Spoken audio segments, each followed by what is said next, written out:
Desde el principio de los tiempos, la naturaleza divina y humana de Jesús ha sido un enigma que ha inspirado tanto fe como reflexión. Una de las interrogantes más profundas que surge al estudiar los evangelios es: si Jesús es Dios, ¿por qué oraba al Padre?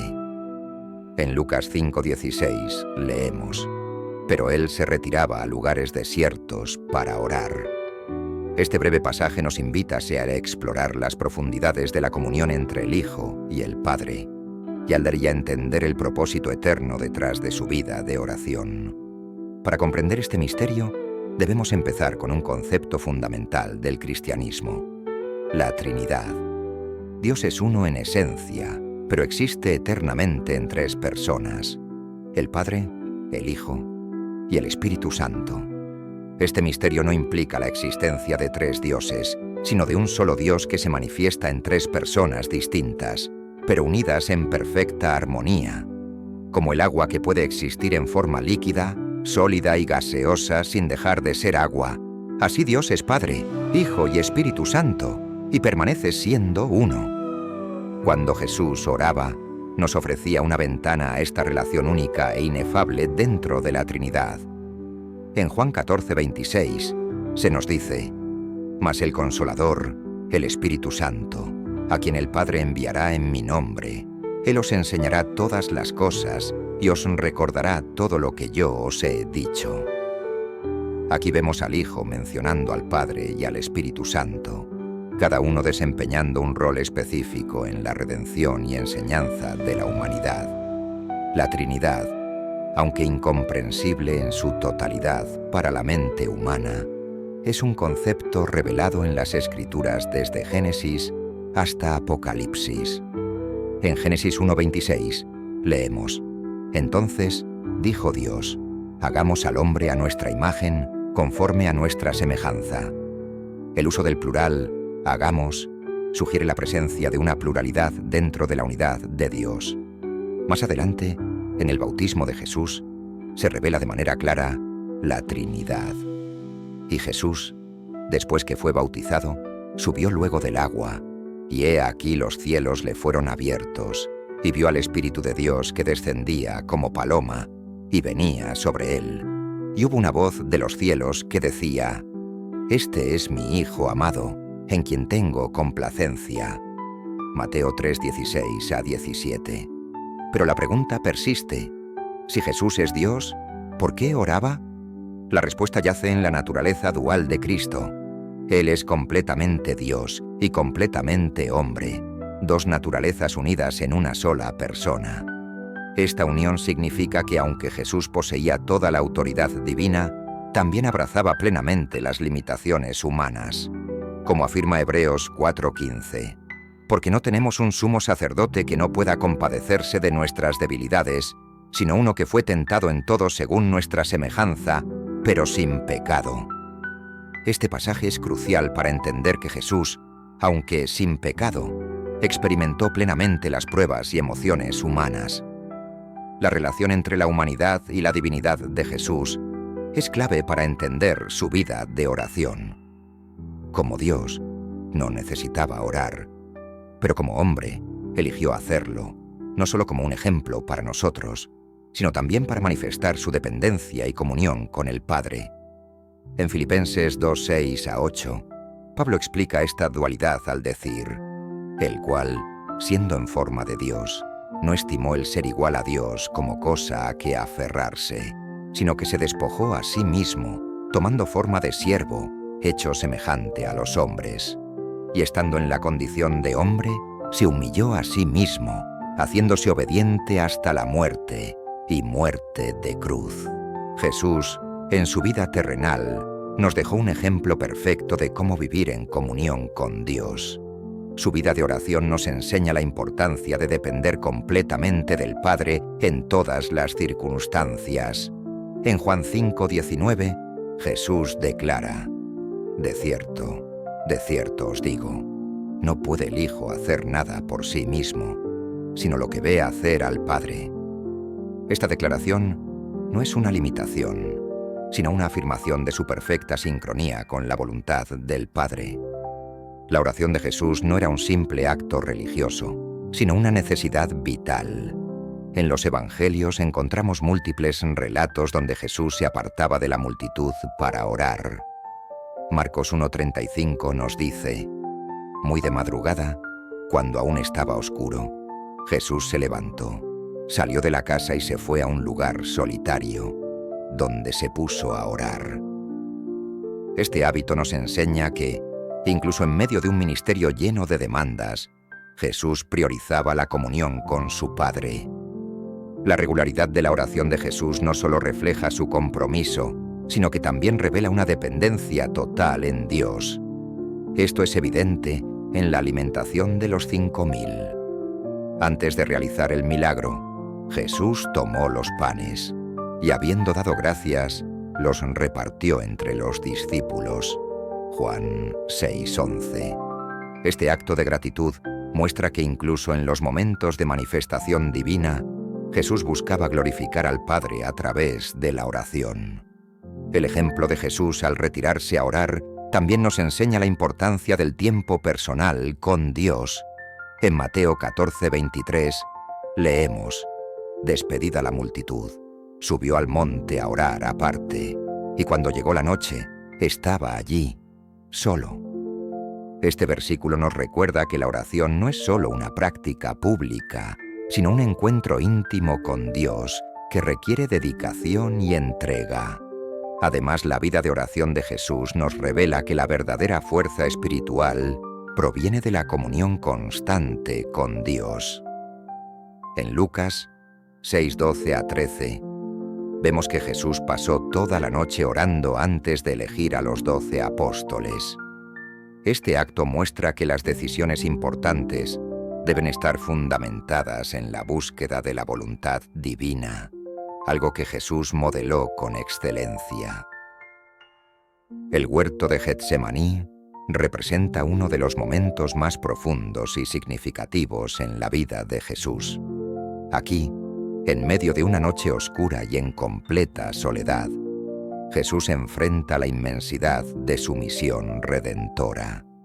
Este episodio, registrado en los Evangelios, revela tanto su humanidad como su divinidad y nos ofrece una lección invaluable sobre la obediencia, la confianza y el amor hacia Dios. La oración en Getsemaní: no se haga mi voluntad, sino la tuya. En Lucas 22:42, Jesús ora con palabras que resuenan a través del tiempo: Padre, si quieres, pasa de mí esta copa, pero no se haga mi voluntad, sino la tuya. Este momento encapsula la naturaleza dual de Cristo. Por un lado, como hombre, siente el peso del sufrimiento inminente. Por otro, como Hijo de Dios, se somete completamente al plan redentor del Padre. La copa que menciona Jesús simboliza el juicio y la ira divina que habría de cargar en la cruz por los pecados de la humanidad. Su disposición a aceptar este sufrimiento demuestra una obediencia perfecta y un amor profundo por el Padre. En este acto, Jesús no solo se entrega a la voluntad divina, sino que también nos enseña que la verdadera fe implica confiar plenamente en los planes de Dios, incluso cuando parecen difíciles o incomprensibles. La oración de Jesús en Getsemaní nos invita a reflexionar sobre nuestra propia relación con Dios. Cuando enfrentamos pruebas o decisiones difíciles, a menudo luchamos por soltar nuestro control y confiar en los planes divinos. Sin embargo, Jesús nos enseña que la oración es el medio para alinear nuestra voluntad con la de Dios. Como dice Proverbios 3:5-6, confía en el Señor con todo tu corazón y no te apoyes en tu propia prudencia. Reconócelo en todos tus caminos y Él enderezará tus sendas. Jesús no solo ora para expresar sus emociones humanas, sino para encontrar fortaleza en el Padre. Este momento nos muestra que la oración no es solo pedir, sino también escuchar, confiar y someterse. La verdadera fe no se trata de evitar el sufrimiento, sino de enfrentar los desafíos con la certeza de que Dios está en control. En Mateo 26:38, Jesús confiesa: Mi alma está muy triste hasta la muerte. Estas palabras revelan la profundidad de su angustia emocional y espiritual. Jesús, siendo plenamente humano, experimentó tristeza, temor y dolor. Sin embargo, eligió no permitir que estas emociones lo desviaran de su propósito divino. En su vulnerabilidad, encontramos un modelo de cómo enfrentar nuestras propias luchas, con honestidad ante Dios y una confianza inquebrantable en su plan. El escritor de Hebreos nos brinda una perspectiva adicional sobre este momento. En Hebreos 5:7 leemos: «Y Cristo, en los días de su carne, ofreciendo ruegos y súplicas con gran clamor y lágrimas al que lo podía librar de la muerte, fue oído a causa de su temor reverente». Este pasaje no solo subraya la intensidad de la oración de Jesús, sino también su total dependencia en el Padre. Aunque pidió ser librado de la muerte, su mayor deseo era cumplir la voluntad divina.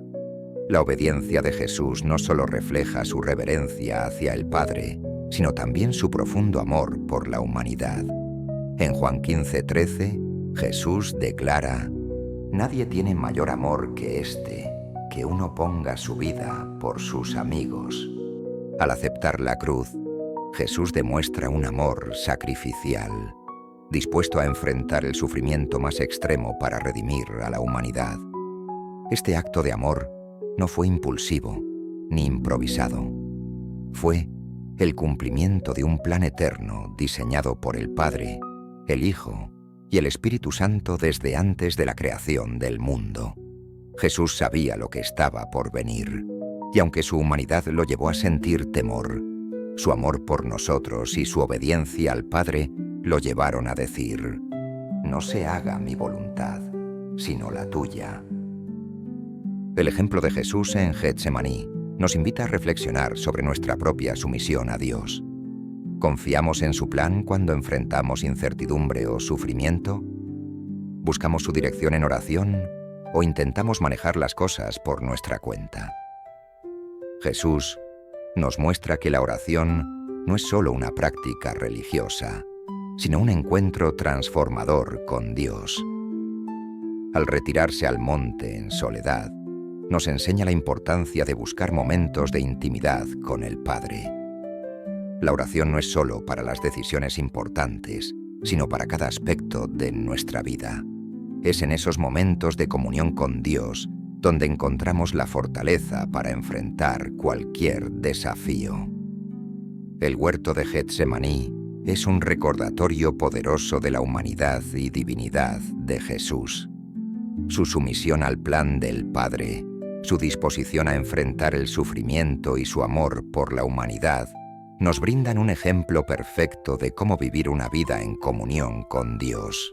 En nuestros momentos de mayor angustia, podemos encontrar consuelo y fortaleza al seguir su ejemplo. Como Jesús, podemos acudir al Padre en oración, confiando en que su voluntad es buena, agradable y perfecta. Romanos 12:2. Al final, la obediencia y la confianza en Dios no solo nos acercan más a Él, sino que también nos permiten experimentar su paz y propósito en medio de cualquier circunstancia. Jesús no solo oró como un acto personal, sino que también enseñó a sus discípulos cómo orar. En Lucas 11:2-4, Jesús les dio el modelo del Padre Nuestro. Padre nuestro que estás en el cielo, santificado sea tu nombre. Venga ahora a nosotros tu reino. Hágase tu voluntad en la tierra como en el cielo. Danos hoy nuestro pan de cada día. Perdona nuestras ofensas, como también nosotros perdonamos a los que nos ofenden. No nos dejes caer en tentación y líbranos del mal. Amén. Esta oración, sencilla pero profunda, abarca todas las dimensiones de nuestra relación con Dios: alabanza, provisión, perdón y dirección. Al enseñarla, Jesús nos mostró que la oración es un diálogo íntimo con el Padre, accesible para todos los que se acercan a Él con un corazón humilde. La enseñanza de Jesús sobre la oración no se limitó al contenido, sino que también incluyó la actitud con la que debemos orar. En Mateo 6:6, Jesús instruyó: «Mas tú, cuando ores, entra en tu aposento y cerrada la puerta, ora a tu Padre que está en secreto, y tu Padre que ve en lo secreto te recompensará en público». Este consejo resalta la importancia de una relación personal y sincera con Dios, lejos de las apariencias externas. Jesús enfatizó que la oración no debe ser un acto de ostentación, sino un encuentro genuino con el Padre, donde lo esencial no son las palabras elaboradas, sino un corazón humilde y sincero. Jesús también enseñó a sus discípulos a orar con fe y persistencia. En Lucas 18:1-8, les contó la parábola de la viuda persistente, quien buscó justicia de un juez injusto hasta que éste cedió ante su insistencia. Jesús concluyó: ¿Y acaso Dios no hará justicia a sus escogidos, que claman a Él día y noche? ¿Se tardará en responderles? Lucas 18:7. Esta parábola subraya la certeza de que nuestras oraciones son escuchadas por un Dios justo y amoroso. La fe no solo implica creer que Dios puede responder, sino también confiar en su tiempo perfecto y su sabiduría. Al enseñar a sus discípulos, Jesús dejó claro que la oración no es solo un medio para presentar nuestras necesidades, sino también una forma de alinearnos con la voluntad de Dios y fortalecer nuestra fe. Su propio ejemplo, orando antes de tomar decisiones importantes, como la elección de los apóstoles, Lucas 6:12, refuerza esta lección. Jesús nos invita a buscar la dirección divina en cada aspecto de nuestra vida, no solo en momentos de crisis, sino como una práctica constante de dependencia y confianza. Jesús también utilizó la oración para interceder por sus discípulos.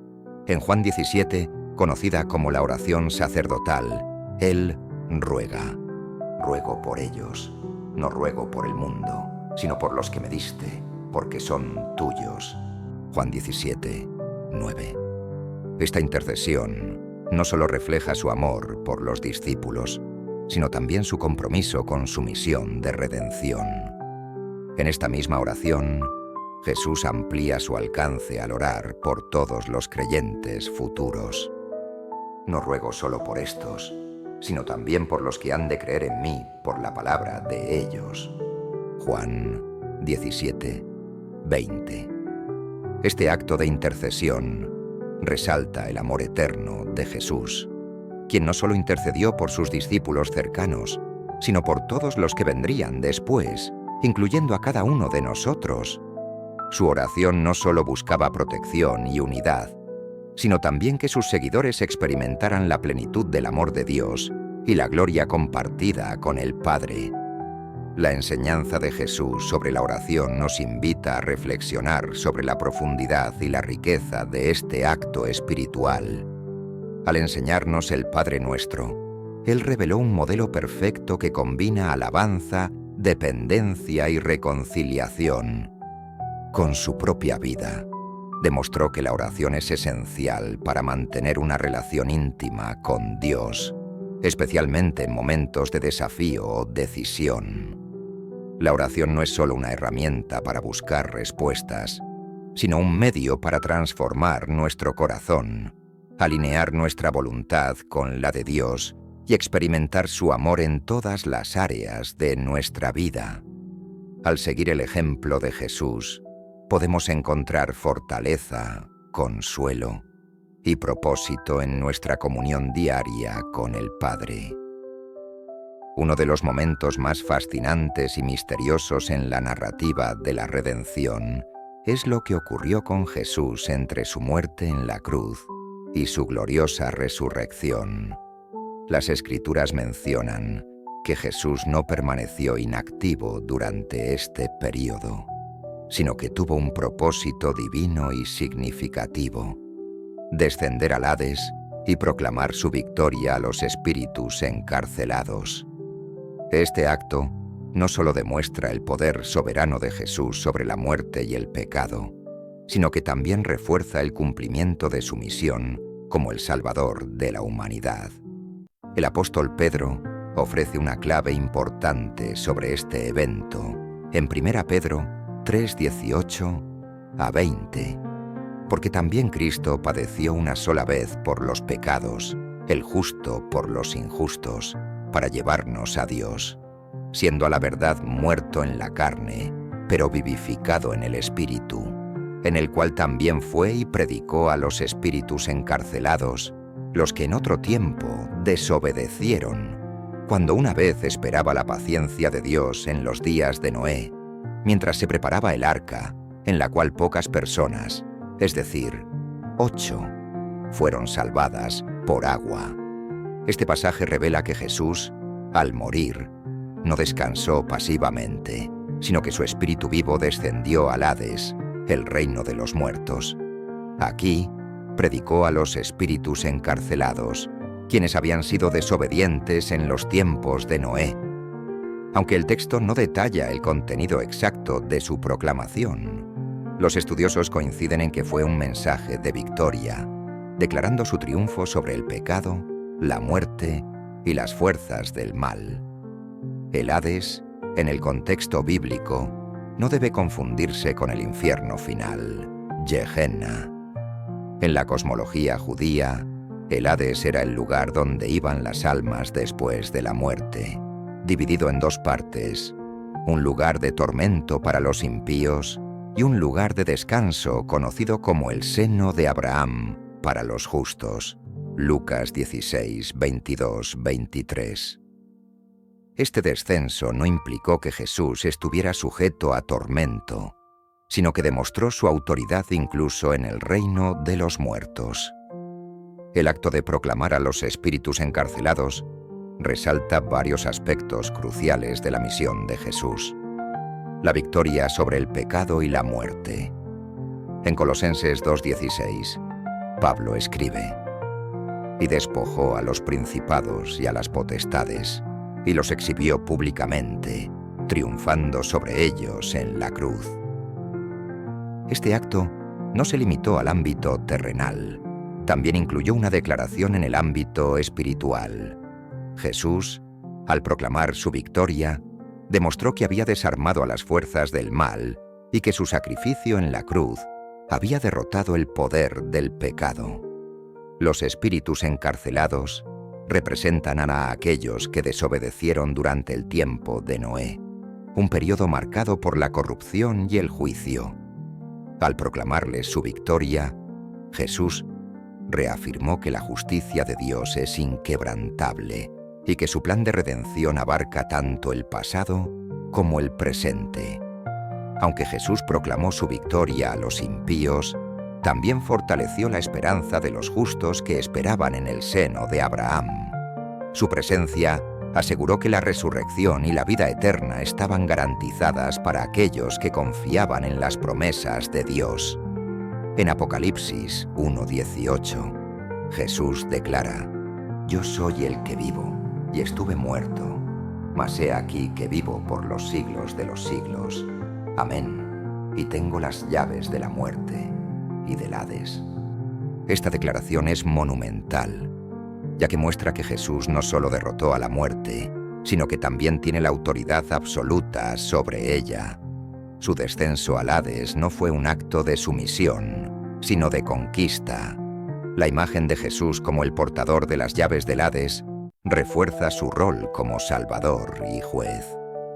Aquellos que confían en Él tienen la certeza de que la muerte no tiene la última palabra. Como Pablo escribe en 1 Corintios, capítulo 15, versículos 55 a 57. ¿Dónde está, oh muerte, tu aguijón?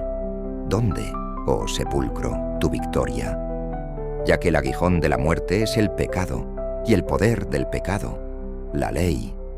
Mas gracias sean dadas a Dios, que nos da la victoria por medio de nuestro Señor Jesucristo. El descenso de Jesús al Hades también subraya la magnitud de su sacrificio. No solo experimentó la muerte física, sino que también penetró en el reino espiritual para confrontar y derrotar al enemigo. Este acto valida su posición como el segundo Adán, quien redime a la humanidad de la caída provocada por el primer Adán. Romanos 5:18 a 19. Además, su descenso establece un paralelismo con la narrativa del Éxodo. Así como Moisés lideró al pueblo de Israel fuera de la esclavitud en Egipto, Jesús lidera a su pueblo fuera de la esclavitud del pecado y la muerte. Efesios 4:8 a 10 lo describe así. Por lo cual dice: subiendo a lo alto, llevó cautiva la cautividad y dio dones a los hombres. La proclamación de Jesús a los espíritus encarcelados, mencionada en 1 Pedro 3:18 a 20, es uno de los eventos más intrigantes de las Escrituras y ha sido objeto de extensas reflexiones teológicas. Este evento, que ocurrió entre su muerte en la cruz y su resurrección, marca un momento significativo en la narrativa de la redención. En este acto, Jesús no solo demostró su autoridad sobre todas las dimensiones de la creación, sino que también reafirmó el cumplimiento de las promesas de Dios. 1 Pedro 3:18 a 20. Una declaración de victoria. El pasaje clave que describe este evento dice lo siguiente: porque también Cristo padeció una sola vez por los pecados, el justo por los injustos, para llevarnos a Dios, siendo a la verdad muerto en la carne, pero vivificado en el Espíritu, en el cual también fue y predicó a los espíritus encarcelados, los que en otro tiempo desobedecieron, cuando una vez esperaba la paciencia de Dios en los días de Noé, mientras se preparaba el arca, en la cual pocas personas, es decir, 8, fueron salvadas por agua. Este texto presenta varios elementos clave. El estado de Jesús. Después de su muerte física, Jesús fue vivificado en el Espíritu, lo que indica que su espíritu continuó activo y poderoso.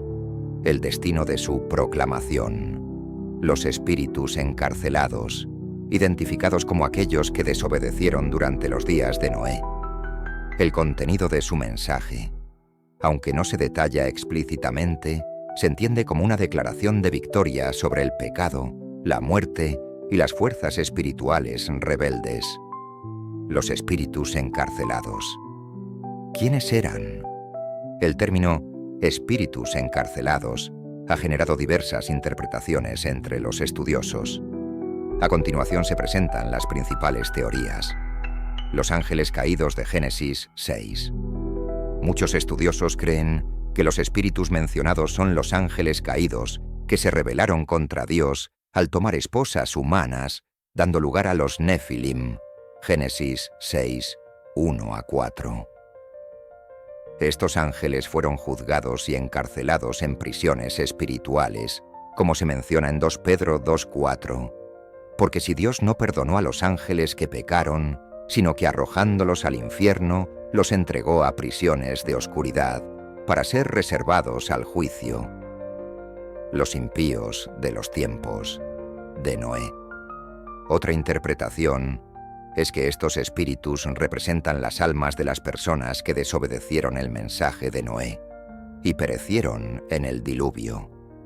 Este punto de vista resalta la paciencia de Dios y su constante esfuerzo por advertir a la humanidad antes de emitir juicio. Espíritus demoníacos. Algunos teólogos sugieren que los espíritus encarcelados se refieren a demonios, seres espirituales que participaron en actos de rebelión contra Dios. Esta teoría se alinea con la idea de que Jesús proclamó su victoria sobre las fuerzas del mal. El contexto de los días de Noé. El pasaje conecta la proclamación de Jesús con los eventos de los días de Noé, un tiempo caracterizado por la corrupción y la violencia. Génesis 6:5 describe así la situación. Y vio Jehová que la maldad de los hombres era mucha en la tierra, y que todo designio de los pensamientos del corazón de ellos era de continuo solamente el mal. En medio de esta oscuridad, Dios envió a Noé como un pregonero de justicia. 2 Pedro 2:5. advirtiendo a las personas sobre el juicio venidero y ofreciendo un medio de salvación a través del arca. Sin embargo, la humanidad desobedeció y solo 8 personas fueron salvadas. Jesús, al proclamar su victoria a los espíritus encarcelados, reafirma la justicia de Dios y su paciencia hacia una humanidad que constantemente se rebela contra Él. Este acto también subraya que, aunque el juicio es inevitable para los impíos, siempre hay un camino de salvación para aquellos que confían en Dios. La naturaleza de la proclamación, el verbo griego utilizado en el texto para predicar, es keruso, que significa proclamar o anunciar. Esto sugiere que el mensaje de Jesús no fue un evangelio de salvación, sino una declaración de triunfo. En otras palabras, Jesús no estaba ofreciendo una segunda oportunidad de redención, sino proclamando que su obra redentora en la cruz había derrotado al pecado y a las fuerzas espirituales rebeldes. Colosenses 2:15 refuerza esta idea. Y despojó a los principados y a las potestades, y los exhibió públicamente, triunfando sobre ellos en la cruz.